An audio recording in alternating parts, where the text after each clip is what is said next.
ಕೃಷ್ಣಾ ನದಿಯ ಅಲೆಗಳ ಶಬ್ದ ಮೆಲ್ಲಗೆ ಕೇಳಿಸ್ತಿರ್ತದೆ. ನದಿಯ ದಡದಲ್ಲಿ ಒಂದು ಹಳೆಯ ಹರಿದು ಹೋದ ತಾಳೆಗರಿಯ ಗುಡಿಸಲು ಇರ್ತದೆ. ಸೂರ್ಯ ಈಗಷ್ಟೇ ಉದಯಿಸುತ್ತಿದ್ದಾನೆ. ರಂಗಪ್ಪ ತನ್ನ ಹರಿದು ಹೋದ ಜಾಲವನ್ನು ಹೆಗಲಿಗೆ ಹಾಕಿಕೊಂಡು ನದಿಯ ಕಡೆಗೆ ಹೋಗಲು ತಯಾರಾಗುತ್ತಾನೆ. ಅವನ ಹೆಂಡತಿ ದುರ್ಗಿ ಅಂಗಳವನ್ನು ಕಸಬರಕಿಯಿಂದ ಗುಡಿಸುತ್ತಾ ಕೋಪದಿಂದ ಮುಖ ಸಿಂಡ್ರಿಸಿಕೊಂಡಿರ್ತಾಳೆ. ಇನ್ನೆಷ್ಟು ದಿನ ಈ ದರಿದ್ರನ ಅನುಭವಿಸ್ಬೇಕೋ? ಬೆಳಗಾದ್ರೆ ಸಾಕು, ಆ ಹರಿದು ಹೋದ ಜಾಲನ್ನ ಹೆಗಲಿಗೇರಿಸ್ಕೊಂಡು ನದಿ ಕಡೆ ಓಡೋದು. ಸಾಯಂಕಾಲ ಆದ್ರೆ ಆ ಮುಕ್ಕಿ ಹೋದ 4 ಸಣ್ಣ ಮೀನುಗಳನ್ನ ಹಿಡ್ಕೊಂಡು ಬರೋದು. ಇದೇನಾ ನಮ್ ಬದುಕು? ಊರಲ್ಲಿರೋ ಬೇರೆ ಜನರನ್ನ ನೋಡು, ಎಷ್ಟು ರಾಜರ ಹಾಗೆ ಬದುಕ್ತಿದ್ದಾರೆ. ಯಾಕವ ದುರ್ಗಿ, ಬೆಳಬೆಳಗ್ಗೆನೆ ಅಷ್ಟೊಂದು ಸಿಟ್ಟು? ಆ ಕೃಷ್ಣವ ತಾಯಿ ನಮ್ಮನ್ ಯಾವತ್ತೂ ಉಪವಾಸ ಮಲಗಿಸಿಲ್ಲ ತಾನೆ. ದಿನಕ್ಕೆ ಬೇಕಾಗುವಷ್ಟು ಊಟವನ್ನ ಕೊಡ್ತಿದ್ದಾಳೆ. ಆ ಮಾತ್ರದ ತೃಪ್ತಿ ಇದ್ರೆ ಸಾಕ್ ಬಿಡವ. ನನ್ನ ಮಂಡೆ ಸಾಕು. ಆ ತೃಪ್ತಿ ಅನ್ನೋ ಮುಖವಾಡ ಹಾಕ್ಕೊಂಡೆ ನೀವ್ ಇಡೀ ಜೀವನ ಈ ಹರಕು ಗುಡ್ಸಲಲ್ಲೇ ಕಳೆದ್ಬಿಟ್ರೆ. ಮಳೆ ಬಂದ್ರೆ ಇಡೀ ಮನೆ ಕೆರೆ ಆಗುತ್ತೆ, ಬಿಸಿಲು ಬಂದ್ರೆ ಮನೆ ಕೆಂಡದ ಮಡಕೆ ಆಗುತ್ತೆ. ಇವತ್ತು ಜಾಲಿನಲ್ಲೂ ದೊಡ್ಡ ಬೇಟೆ ಬೀಳದಿದ್ರೆ ನೀವ್ ಮನೆಗ್ ಬರ್ಬೇಡಿ. ಬಂದ್ರೆ ಮಾತ್ರ ನಾನ್ ಈ ಮನೇಲಿರಲ್ಲ, ನೆನ್ಪಿಟ್ಕೊಳ್ಳಿ. ಸರಿ ದುರ್ಗಿ, ನಿನ್ ಮನಸ್ಸಿಗೆ ಯಾಕೆ ಬೇಜಾರ್ ಮಾಡೋದು? ಇವತ್ತು ಆ ಕೃಷ್ಣವ ತಾಯಿಗೆ ಬೇಡಿಕೊಂಡು ಜಾಲನ ಬೀಸ್ತೀನಿ. ಎಲ್ಲವೂ ಆ ಮೇಲಿರೋಣ ದಯೆ. ಆ ಮೇಲಿರೋನು ನಮ್ಮನ್ನ ಯಾವತ್ತೋ ಮರ್ತು ಬಿಟ್ಟಿದ್ದಾನೆ. ಪಕ್ಕದ ಮನೆ ಲಕ್ಷ್ಮವ್ವ ಗಂಡ ದಿನಕ್ಕೆ 106 ರೂಪಾಯಿ ತಂದು ಕೊಡ್ತಿದ್ದಾನೆ.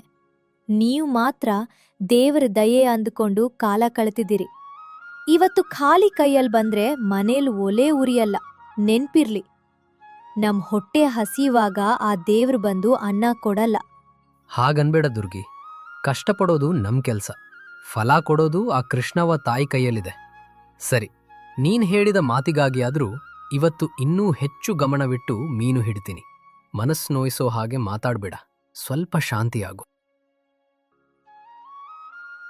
ರಂಗಪ್ಪ ನದಿಯ ನೀರೊಳಗೆ ಇಳಿಯುತ್ತಾನೆ. ಮನಸ್ಸಿನಲ್ಲಿ ದೇವರನ್ನು ಪ್ರಾರ್ಥಿಸ್ತಾ ಜಾಲನ್ನು ಬಲವಾಗಿ ನೀರೊಳಗೆ ಬೀಸುತ್ತಾನೆ. ಗಂಟೆಗಳು ಕಳೆಯುತ್ತವೆ, ಬಿಸಿಲು ಹೆಚ್ಚಾಗುತ್ತದೆ. ಆದರೆ ಒಂದೇ ಒಂದು ಮೀನು ಜಾಲಿಗೆ ಬೀಳುವುದಿಲ್ಲ. ಬೇಸರಗೊಂಡ ರಂಗಪ್ಪ ಕೊನೆಯ ಬಾರಿಗೆ ಜಾಲನ್ನು ಎಳೆಯಲು ಪ್ರಾರಂಭಿಸುತ್ತಾನೆ. ಜಾಲು ತುಂಬಾ ಭಾರವಾಗಿ ಅನಿಸುತ್ತದೆ. ಅಮ್ಮೋ, ಇದೇನಿದು? ಜಾಲು ಇಷ್ಟೊಂದು ಭಾರವಾಗಿದೆ. ನನ್ನ ಮುದುಕ ಕೈಗಳಿಂದ ಎಳೆಯೋಕೂ ಆಗ್ತಿಲ್ವಲ್ಲ. ದೇವ್ರೇ, ಜಾಲು ಹರಿದು ಹೋಗದಿದ್ರೆ ಸಾಕು. ರಂಗಪ್ಪ ಎಷ್ಟೋ ಕಷ್ಟಪಟ್ಟು ಜಾಲನ್ನು ದಡಕ್ಕೆ ಎಳೆಯುತ್ತಾನೆ. ಜಾಲಿನಲ್ಲಿ ಒಂದೇ ಒಂದು ದೊಡ್ಡ ಮೀನು ಇರುತ್ತದೆ. ಆದರೆ ಅದು ಸಾಮಾನ್ಯ ಮೀನಲ್ಲ. ಅದರ ಮೈ ನವರತ್ನಗಳಂತೆ ಹೊಳೆಯುತ್ತಿರುತ್ತದೆ. ಕಾಮನ ಬಿಲ್ಲಿನದ ಬಣ್ಣಗಳಿಂದ ಪ್ರಕಾಶಿಸುತ್ತಿರುತ್ತದೆ. ರಂಗಪ್ಪ ಆಶ್ಚರ್ಯದಿಂದ ಅದನ್ನು ಮುಟ್ಟಲು ಮುಂದಾಗುತ್ತಾನೆ. ಆಗ ಆ ಮೀನು ಮನುಷ್ಯರ ಭಾಷೆಯಲ್ಲಿ ಮಾತನಾಡಲು ಶುರು ಮಾಡುತ್ತದೆ. ಓ ಪುಣ್ಯಾತ್ಮನೆ, ನನ್ನನ್ನು ಕೊಲ್ಲಬೇಡ. ನಾನು ಈ ನದಿಯ ಆಳದಲ್ಲಿರುವ ಒಂದು ಅದ್ಭುತ ಶಕ್ತಿಗಳಿರೋ ಮಾಯಾವಿ ಮೀನು. ನನ್ನನ್ನು ನೀನು ಪ್ರಾಣದೊಂದಿಗೆ ಬಿಟ್ಟು ಬಿಟ್ರೆ ನೀನು ಕೇಳಿದ ಅದ್ಭುತವಾದ ವರವನ್ನು ಕೊಡುತ್ತೇನೆ. ನನ್ನನ್ನು ಮರಳಿ ನನ್ನ ಕೃಷ್ಣವ್ವ ತಾಯಿಯ ಮಡಿಲಿಗೆ ಕಳುಹಿಸು. ಅಯ್ಯೋ ದೇವ್ರೇ, ಮೀನು ಮಾತಾಡೋದಾ? ನನ್ನ ಕಿವಿನ ನಾನೇ ನಂಬೋಕಾಗ್ತಿಲ್ವಲ್ಲ. ಇದು ಯಾವುದೋ ದೈವಿ ಶಕ್ತಿ ಇದ್ದ ಹಾಗೆ ಇದೆ. ಹೌದು ರಂಗಪ್ಪ, ನಾನು ಸುಳ್ಳು ಹೇಳ್ತಿಲ್ಲ. ನೀನು ತುಂಬ ದಯಾಳು ಅಂತ ನನಗೆ ಗೊತ್ತು. ನನಗೆ ಪ್ರಾಣ ಭಿಕ್ಷೆ ನೀಡು. ತಾಯಿ, ಪ್ರಾಣ ಭಯದಿಂದ ನೀನು ಅಳ್ತಿರೋದನ್ನು ನೋಡಿ ನನ್ನ ಮನಸ್ಸು ತಡೀತಿಲ್ಲ. ವರಗಳಿಗಾಗಿ ನಿನ್ನ ಪ್ರಾಣವನ್ನು ಪಣಕ್ಕಿಡುವಷ್ಟು ಸ್ವಾರ್ಥಿ ನಾನಲ್ಲ. ನೀನು ನೆಮ್ಮದಿಯಿಂದ ನಿನ್ನ ನೀರಿನ ಲೋಕಕ್ಕೆ ಹೊರಟು ಹೋಗು. ಧನ್ಯನಾದೆ ರಂಗಪ್ಪ. ನಿನ್ನಂಥ ನಿಸ್ವಾರ್ಥಿಯನ್ನ ನಾನು ಇದುವರೆಗೆ ನೋಡಿಲ್ಲ. ನೀನು ಮಾಡಿದ ಈ ಸಹಾಯಕ್ಕೆ ನಿನ್ಗೆ ಯಾವಾಗಲೂ ನನ್ನ ಬೆಂಬಲ ಇರುತ್ತೆ. ನಿನ್ಗೆ ಯಾವುದೇ ಕಷ್ಟ ಬಂದರೂ ನಾನು ನೆರವಾಗ್ತೀನಿ. ನನಗೆ ನಿನ್ನ ಕೃತಜ್ಞತೆ ಸಾಕು ತಾಯಿ. ನೀನು ಸಂತೋಷವಾಗಿ ನಿನ್ನ ನೀರಿನ ಲೋಕದಲ್ಲಿ ಈಜಾಳು. ನಿನ್ನ ಪ್ರಾಣ ಕಾಪಾಡೋದು ನನ್ನ ಕನಿಷ್ಠ ಧರ್ಮ. ನಿನ್ನ ಆಶೀರ್ವಾದ ಇದ್ರೆ ಸಾಕು.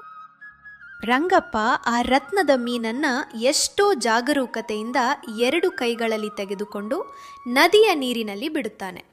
ಮೀನು ಸಂತೋಷದಿಂದ ನೀರಿನಲ್ಲಿ ಅಲೆಗಳನ್ನು ಸೃಷ್ಟಿಸುತ್ತಾ ಮಾಯವಾಗುತ್ತದೆ. ರಂಗಪ್ಪ ಬರಿಗೈಯಲ್ಲಿ ಬರೀ ಜಾಲನ್ನ ಹಿಡಿದುಕೊಂಡು ಮನೆಯ ಕಡೆ ಹೊರಡುತ್ತಾನೆ.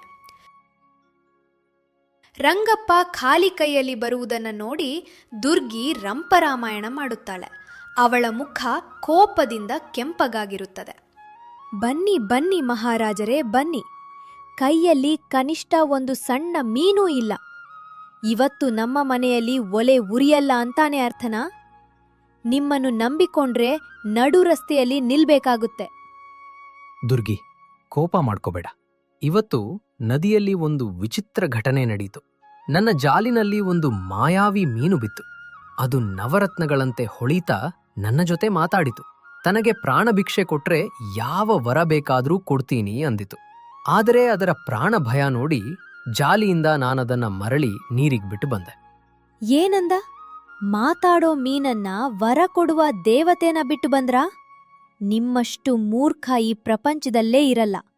ನಮ್ಮ ಕಷ್ಟಗಳು ತೀರಲು ದೇವರು ಅವಕಾಶ ಕೊಟ್ರೆ ನೀವು ನಿಮ್ಮ ದಯೆ ತೋರಿಸಿ ಬಂದ್ರಾ? ಅದು ಪ್ರಾಣಕ್ಕಾಗಿ ಒದ್ದಾಡ್ತಿರುವಾಗ ಹೆಂಗೆ ಕೊಲ್ಲಲಿ ದುರ್ಗಿ? ನಿಮ್ಮ ನೀತಿಗಳು ಸಾಕು. ನೀವು ಈಗ್ಲೇ ಆ ನದಿಯ ಹತ್ತಿರ ಹೋಗಿ ಆ ಮೀನನ್ನು ಕರೆದು ನಮ್ಗೆ ಈ ಹಳೇ ಗುಡಿಸಲಿನ ಬದಲು ಒಂದು ದೊಡ್ಡ ಅರಮನೆ, ಮನೆಯಲ್ಲಿ ಪೆಟ್ಟಿಗೆ ತುಂಬ ಚಿನ್ನದ ನಾಣ್ಯಗಳನ್ನು ಕೊಡೋಕೆ ಹೇಳಿ. ಅದನ್ನ ಕೊಟ್ರೇನೆ ಈ ಮನೆಗೆ ಕಾಲಿಡಿ, ಇಲ್ಲಾಂದ್ರೆ ನದಿಗೆ ಬಿದ್ದು ಬಿಡಿ. ಅಂಥ ಶಕ್ತಿ ಇರೋ ಮೀನನ್ನು ನಾವು ಸ್ವಾರ್ಥಕ್ಕಾಗಿ ತೊಂದರೆ ಕೊಡಬಾರ್ದು ದುರ್ಗಿ. ಅದು ಪಾಪ ಆಗತ್ತೆ.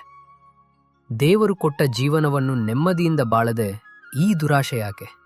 ನನಗೆ ಪಾಪ ಪುಣ್ಯಗಳ ಸಹವಾಸ ಬೇಡ. ನಮ್ಮ ದಾರಿದ್ರ್ಯ ಕಳೆಯೋ ಮಾರ್ಗ ಸಿಕ್ಕಾಗ ಬಿಡೋ ಹಾಗಿಲ್ಲ.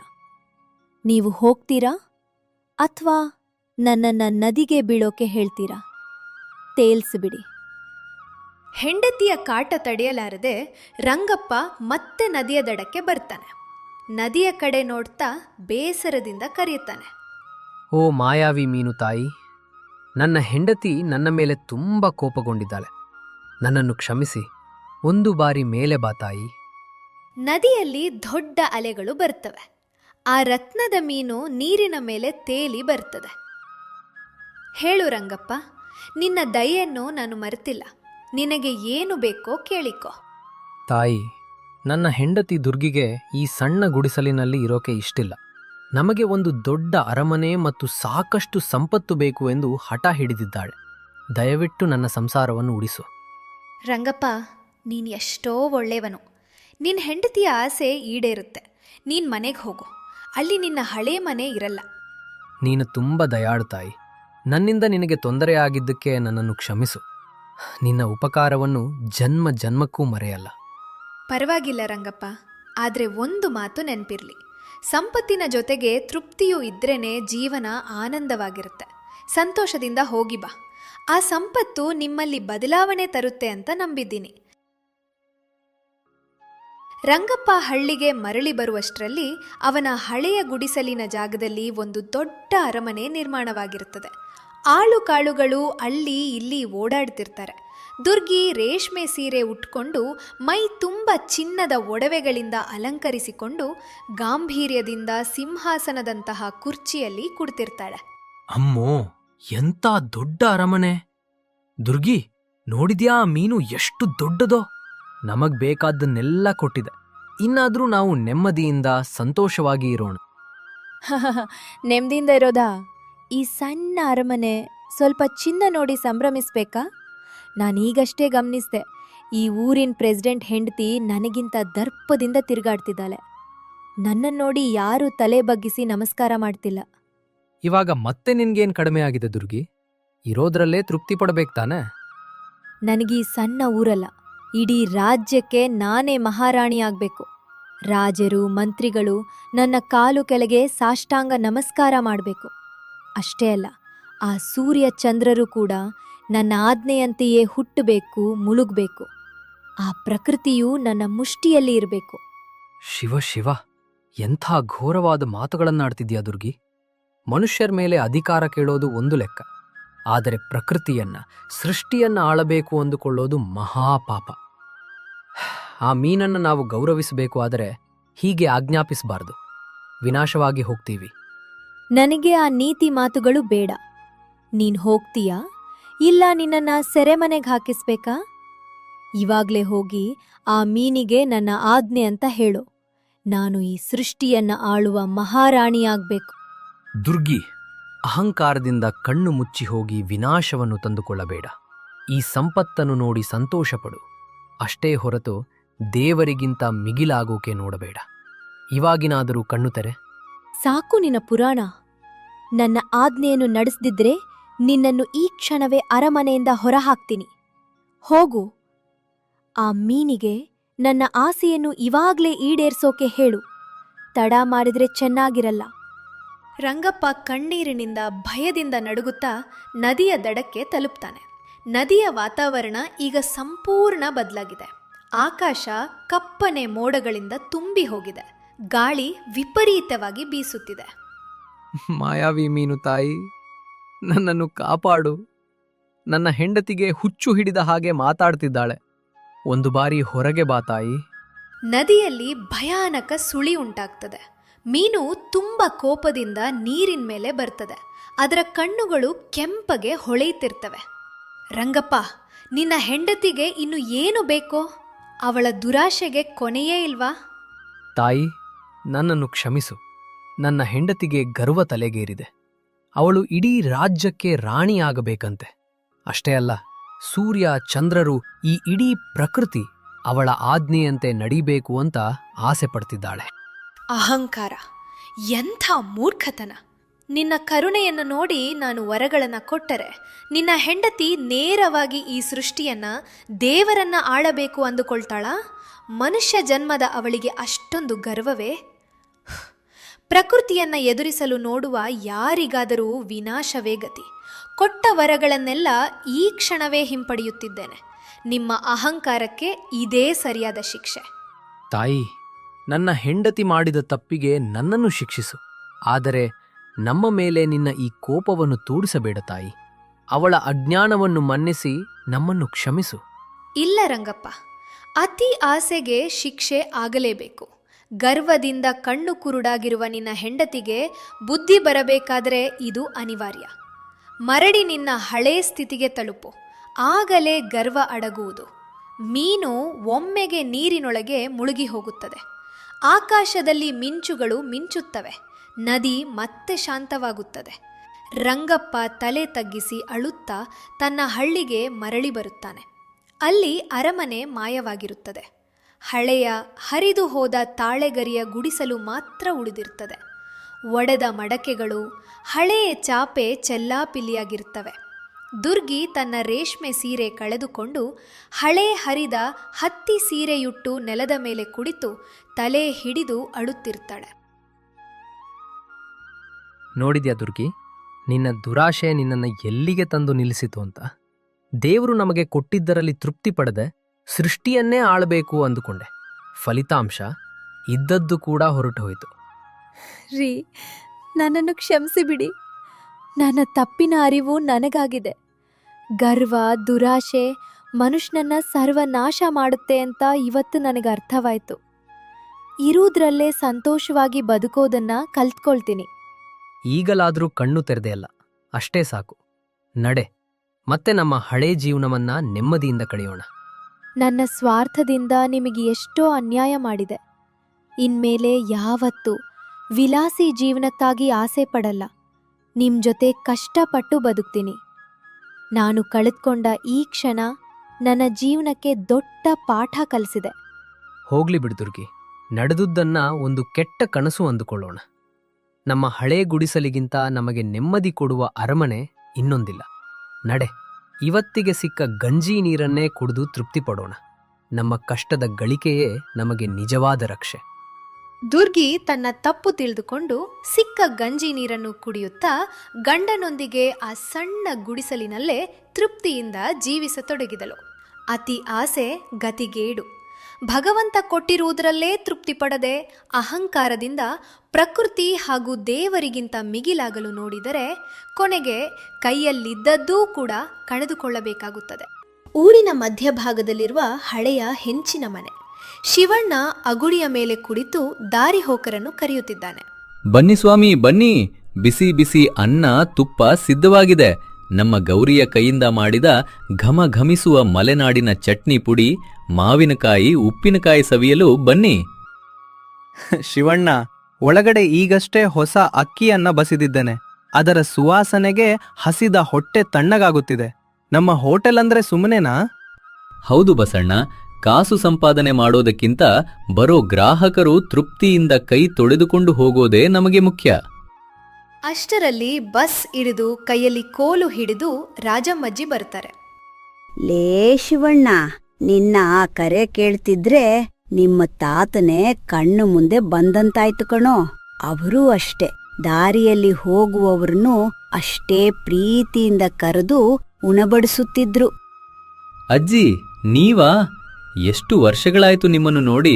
ಬನ್ನಿ ಅಜ್ಜಿ, ಒಳಗೆ ಬನ್ನಿ. ಗೌರಿ, ಅಜ್ಜಿ ಬಂದಿದ್ದಾರೆ ನೋಡು ಇಲ್ಲಿ. ಅಜ್ಜಿ, ನೀವು ಬರ್ತೀರಾ ಅಂತ ಅಂದುಕೊಂಡೇ ಇರ್ಲಿಲ್ಲ. ಇರಿ, ಮೊದಲು ತಣ್ಣಗಿನ ಮಜ್ಜಿಗೆ ತರ್ತೀನಿ, ಕುಡಿದು ಸುಧಾರಿಸಿಕೊಳ್ಳಿ. ಆಯಾಸವೇನಿದೆ ಬಿಡಮ್ಮ. ನಿಮ್ಮ ಭೋಜನ ಶಾಲೆಯ ರುಚಿಯ ಬಗ್ಗೆ ಜಿಲ್ಲೆಯಾದ್ಯಂತ ಕಥೆಯಾಗಿ ಹರಡಿರುವಾಗ ಆ ರುಚಿ ನೋಡದೆ ಹೇಗಿರಲಿ? ಈ ಮನೆ ಕೇವಲ ಅನ್ನ ಹಾಕುವ ಜಾಗವಲ್ಲವೋ ರಾಘವ, ಇದು ನಿಮ್ಮ ಮುತ್ತಜ್ಜಂದಿರು ಕಟ್ಟಿದ ಪುಣ್ಯಕ್ಷೇತ್ರ. ಎಷ್ಟೋ ಜನರ ಹಸಿವನ್ನು ನೀಗಿಸಿದ ಪವಿತ್ರವಾದ ಸ್ಥಳವಿದು. ಮಧ್ಯಾಹ್ನದ ಸಮಯ. ಅಜ್ಜಿಯ ಇಷ್ಟದ ಅಡುಗೆಗಳನ್ನು ಗೌರಿ ಬಡಿಸುತ್ತಿದ್ದಾಳೆ. ಅಬ್ಬಾ, ಈ ಗೊಜ್ಜು, ತಂಬುಳಿ ಮತ್ತೆ ಈ ಹಸಿ ಶುಂಠಿ ಚಟ್ನಿ.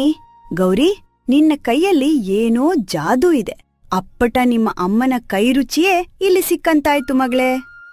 ಹಾಗಿಂದ ಬೇಡಿ ಅಜ್ಜಿ, ನಿಮ್ಮ ಆಶೀರ್ವಾದ ಇದ್ದರೆ ಸಾಕು. ಈ ಊಟಕ್ಕಾಗಿಯೇ ಜನ ಪೇಟೆಯಿಂದ ಗಾಡಿ ಮಾಡಿಕೊಂಡು ಇಲ್ಲಿಗೆ ಬರುತ್ತಾರೆ. ಅವರ ತೃಪ್ತಿಯಲ್ಲೇ ನಮಗೆ ಸಂತೋಷ. ಆದರೆ ಅಜ್ಜಿ, ಒಂದು ದೊಡ್ಡ ಗಂಡಾಂತರ ಬಂದಿದೆ. ಈ ಧನರಾಜ್ ಎಂಬ ಸಾಹುಕಾರ ಈ ಜಾಗದ ಮೇಲೆ ಕಣ್ಣು ಹಾಕಿದ್ದಾನೆ. ಈ ಹಳೆಯ ಮನೆಯನ್ನು ಕೆಡವಿ ದೊಡ್ಡ ಕಾಂಪ್ಲೆಕ್ಸ್ ಕಟ್ಟಬೇಕಂತೆ. ನಮಗೆ ದಿನಾ ಬೆದರಿಕೆ ಹಾಕ್ತಿದ್ದಾನೆ. ಏನಂದೆ? ಖಾಲಿ ಮಾಡ್ಬೇಕಾ? ಇದು ನಿಮ್ಮ ಹಿರಿಯರ ಕಾಲದ ಆಸ್ತಿ. ಯಾವನೋ ಬಂದು ಖಾಲಿ ಮಾಡು ಅಂದ್ರೆ ಸುಮ್ನೆ ಇರೋಕೆ ನಾವೇನ್ ಹೇಡಿಗಳ? ಹೌದು ಅಜ್ಜಿ, ಆದರೆ ಅವನು ನಗರಸಭೆಯ ನೋಟಿಸ್ ಅಂತ, ಪರವಾನಗಿ ಇಲ್ಲ ಅಂತ ಹೆದರಿಸುತ್ತಿದ್ದಾನೆ.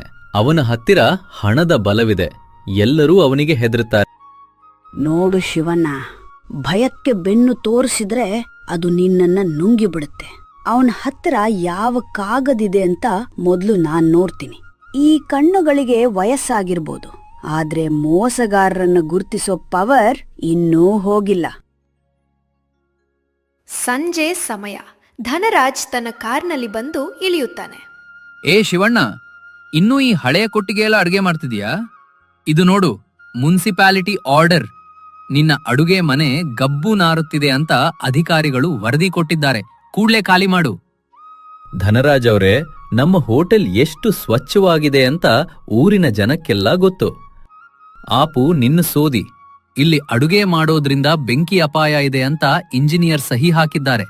ನಾಳೆ ಬೆಳಗ್ಗೆ ಪಂಚಾಯಿತಿ ಹಿರಿಯ ಶಂಕರಪ್ಪನವರ ಮುಂದೆ ನಿನ್ ಹೋಟೆಲ್ಗೆ ಬೀಗ ಹಾಕ್ತೀನಿ. ಮರ್ಯಾದೆಯಿಂದ ಹೊರಟೋಗು. ಯಾರಪ್ಪ ನೀನು? ಅಧಿಕಾರಿಗಳು ಅಂದ್ರೆ ನಿನ್ನ ಜೇಬಲ್ಲಿರ್ತಾರಾ? ಸಂಜೆ ಹೊತ್ತು ಬಂದು ಆರ್ಡರ್ ತೋರ್ಸೋಕೆ ಇದೇನು? ನಿನ್ ಮನೆಯಾ ಅಥವಾ ಸರ್ಕಾರಿ ಕಚೇರಿಯಾ? ಏ ಮುದುಕಿ, ಮಧ್ಯದಲ್ಲಿ ನಿನ್ ಕೆಲ್ಸವೇನು? ಹೋಗಿ ಒಳಗೆ ದೀಪ ಹಚ್ಚು. ನಾಳೆ ಬೆಳಗ್ಗೆ ನಿನ್ ಮೊಮ್ಮಗನನ್ನ ಬೀದಿಗ್ ತರ್ತೀನಿ ನೋಡು. ಅವಾಗ್ ಗೊತ್ತಾಗತ್ತೆ ಈ ಧನರಾಜನ ಬಲ ಏನು ಅಂತ. ರಾಜಮ್ಮಜ್ಜಿ ಆ ನೋಟಿಸ್ ಅನ್ನ ಸೂಕ್ಷ್ಮವಾಗಿ ಗಮನಿಸ್ತಾರೆ. ಶಿವಣ್ಣ, ಹೆದರ್ಬೇಡ. ಈ ಕಾಗದದಲ್ಲಿ ದೊಡ್ಡ ಸಾಹೇಬರ ಸಹಿಯೇ ಇಲ್ಲ. ಇದು ಕೇವಲ ನಕಲಿ ಸೀಲು ಅಷ್ಟೇ. ಅಷ್ಟೇ ಅಲ್ಲ, ಅಧಿಕಾರಿಗಳು ಬಂದಿದ್ದು ರಾತ್ರಿ 11 ಗಂಟೆಗೆ ಅಂತ ಬರ್ದಿದ್ದಾರೆ. ಯಾರಾದ್ರೂ ರಾತ್ರಿ ತಪಾಸಣೆಗೆ ಬರ್ತಾರಾ? ಆದ್ರೆ ಅಜ್ಜಿ, ನಾಳೆ ಅವನು ಶಂಕರಪ್ಪನವ್ರನ್ನು ಕರ್ಕೊಂಡ್ ಬರ್ತಾನಲ್ಲ, ಆಗ ನಮ್ಮ ಮಾನ ಹೋದ್ರೆ ನಮ್ಮ ಬದುಕು ಹೇಗೆ? ಅವನು ಬರ್ಲಿ, ಅವನ ಅಹಂಕಾರವೇ ಅವನಿಗೆ ಮುಳುವಾಗುತ್ತೆ. ಗೌರಿ, ನಾಳೆ ಬೆಳಗ್ಗೆ ಹೋಟೆಲ್ ಮುಂದೆ ಸುಂದರವಾದ ರಂಗೋಲಿ ಹಾಕಿ ತುಳಸಿ ಕಟ್ಟೆಗೆ ಪೂಜೆ ಮಾಡು. ಎಲ್ಲವನ್ನೂ ದೈವತ್ವದಂತೆ ಕಾಣಿಸ್ಲಿ. ಅಜ್ಜಿ, ನಮಗೆ ನಿಜವಾಗಿಯೂ ನ್ಯಾಯ ಸಿಗುತ್ತಾ? ಅವನಿಗೆ ದೊಡ್ಡ ದೊಡ್ಡ ಅಧಿಕಾರಿಗಳ ಬೆಂಬಲ ಇದೆಯಲ್ಲ. ನಿನ್ನ ತಾತ ಈ ಮನೆ ಕಟ್ಟಿದಾಗ ಅಂದಿನ ಜಿಲ್ಲಾಧಿಕಾರಿಗಳಿಂದ ಪಾರಂಪರಿಕ ಮಾನ್ಯತೆ ಪತ್ರ ತಗೊಂಡಿದ್ರು. ಬಸಣ್ಣ ಆ ಹಳೆಯ ಕಬ್ಬಿಣದ ಪೆಟ್ಟಿಗೆಯನ್ನು ಹೊರಗೆ ತಗೊಂಡ್ ಬಾ. ಬಸಣ್ಣ ಪೆಟ್ಟಿಗೆಯನ್ನು ತರ್ತಾನೆ. ರಾಜಮ್ಮಜ್ಜಿ ಅದನ್ನು ತೆರೆಯುತ್ತಾರೆ. ಇದು ನೋಡು ಶಿವಣ್ಣ, ಇದೇ ನಮ್ಮ ಆಸ್ತಿ. 1940ರಲ್ಲಿ ಅಂದಿನ ರಾಜರ ಆಳ್ವಿಕೆಯಲ್ಲಿ ಕೊಟ್ಟ ಪತ್ರವಿದು. ಈ ಕಟ್ಟಡವನ್ನು ಕೆಡವಲು ಯಾರಿಗೂ ಅಧಿಕಾರವಿಲ್ಲ ಎಂದು ಸ್ಪಷ್ಟವಾಗಿ ಬರೆಯಲಾಗಿದೆ. ಅಜ್ಜಿ, ಇಷ್ಟು ದೊಡ್ಡ ಆಧಾರ ನಮ್ಮ ಹತ್ರ ಇದೆ ಅಂತ ನಮಗ್ ಗೊತ್ತೇ ಇರ್ಲಿಲ್ಲ. ನಾವು ಬರೀ ಅಡುಗೆ ಮಾಡೋದ್ರಲ್ಲೇ ಮುಳುಗಿ ಹೋಗಿದ್ವಿ. ಬರೀ ಅಡಿಗೆ ಬಂದ್ರೆ ಸಾಲ್ದು ಮಗ್ನೆ, ಲೋಕಜ್ಞಾನ ಇರ್ಬೇಕು. ಈ ಕಾಗದದ ಜೊತೆಗೆ ಧನರಾಜನ ಅಸಲಿ ಮುಖವನ್ನು ನಾಳೆ ನಾನು ಬಯಲಿಗೆ ತರ್ತೀನಿ. ಅಜ್ಜಿ, ನಾಳೆ ಅವನು ಊರಿನ ಜನನ್ನೆಲ್ಲ ಕರ್ಕೊಂಡ್ ಬರ್ತಾನಂತೆ. ನಾವು ಹೇಗೆ ಎದುರಿಸೋಣ?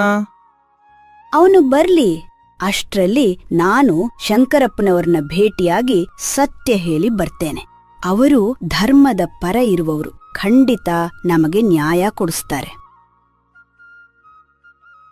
ಮರುದಿನ ಬೆಳಗ್ಗೆ ಶಂಕರಪ್ಪನವರು ಮತ್ತು ಧನರಾಜ್ ಅಲ್ಲಿಗೆ ಬರ್ತಾರೆ. ಶಿವಣ್ಣ, ಧನರಾಜ್ ಕೊಟ್ಟ ವರದಿಯಲ್ಲಿ ನಿನ್ನ ಹೋಟೆಲ್ ಅಪಾಯಕಾರಿಯಂತಿದೆ. ಜನರ ಸುರಕ್ಷತೆಗಾಗಿ ಇದನ್ನು ಮುಚ್ಚೋದು ಅನಿವಾರ್ಯ. ನಿನ್ಗೇನಾದ್ರೂ ಹೇಳೋದಿದ್ಯಾ? ಸ್ವಲ್ಪ ತಡೀರಿ ಶಂಕರಪ್ಪನವ್ರೆ, ಈ ವರದಿಯನ್ನು ನೀವೇ ಒಮ್ಮೆ ಓದಿ ನೋಡಿ. ಅಧಿಕಾರಿಗಳು ರಾತ್ರಿ 11 ಗಂಟೆಗೆ ತಪಾಸಣೆ ಮಾಡಿದ್ದಾರೆ ಅಂತಿದೆ. ಅದು ಹೇಗ್ ಸಾಧ್ಯ? ಅದಕ್ಕೆಲ್ಲ ಕಾರಣ ಇರುತ್ತೆ ಅಜ್ಜಿ. ಅಧಿಕಾರಿಗಳು ಕೊಟ್ಮೇಲೆ ಅದನ್ನೇ ನಂಬೇಕು. ನೀನು ಸುಮ್ಮನೆ ಇರು. ಹೌದಾ ಶಂಕರಪ್ಪನವ್ರೆ, ಈ ಕಾಗದದ ಮೇಲಿರೋ ಸೀಲು ನೋಡಿ. ಇದು ಹಳೆಯ ಆರ್ಡರ್ ಕಾಪಿ ಮೇಲೆ ಎಡಿಟ್ ಮಾಡಿರೋದು. ಧನರಾಜ್ ಅವರೇ, ನನ್ನ ಹತ್ರ ಅಸಲಿ ಪತ್ರ ಇದೆ. 1940ರ ಪಾರಂಪರಿಕ ದಾಖಲೆ ಇದು. ಇದ್ರ ಮುಂದೆ ನಿನ್ನ ಈ ನಕಲಿ ಆಟ ನಡೆಯಲ್ಲ. ಧನರಾಜ್ ಬೆವರುತ್ತಾನೆ. ಜನ ಗುಸಗುಸ ಎನ್ನುತ್ತಾರೆ. ಹೌದು ರಾಜಮ್ಮಜ್ಜಿ, ಹೇಳೋದು ಸತ್ಯ. ಧನರಾಜ್, ಇಷ್ಟು ದೊಡ್ಡ ಮನುಷ್ಯನಾಗಿ ಇಂತಹ ನೀಚ ಕೆಲ್ಸಕ್ಕೆ ಕೈ ಹಾಕಿದ್ದೀಯಲ್ಲ. ಈ ನೋಟಿಸ್ ಇವನೇ ಸ್ವಂತಕ್ಕೆ ಮಾಡಿಸ್ಕೊಂಡಿರೋದು ಅಂತ ತಿಳಿಯುತ್ತಿದೆ. ಇಲ್ಲ ಶಂಕರಪ್ಪನವರೇ, ಅದು ಸ್ವಲ್ಪ ಗೊಂದಲ ಇರಬೇಕು. ಶಿವಣ್ಣನ ಹೋಟೆಲ್ ಮೇಲೆ ನನಗೆ ಪ್ರೀತಿ ಇದೆ. ಸುಳ್ಳು ಹೇಳ್ಬೇಡ ಧನರಾಜ್. ನಿನ್ನ ಆಫೀಸ್ನಲ್ಲಿ ತಯಾರಾದ ನಕಲಿ ಕಾಗದಗಳು ಇವು ಅಂತ ನನಗೆ ಗೊತ್ತು. ಈಗ್ಲೇ ಸತ್ಯ ಒಪ್ಪಿಕೋ, ಇಲ್ದಿದ್ರೆ ಪೊಲೀಸರಿಗೆ ದೂರು ನೀಡಿ ನಿನ್ನ ಜೈಲಿಗೆ ಕಳಿಸ್ತೀನಿ.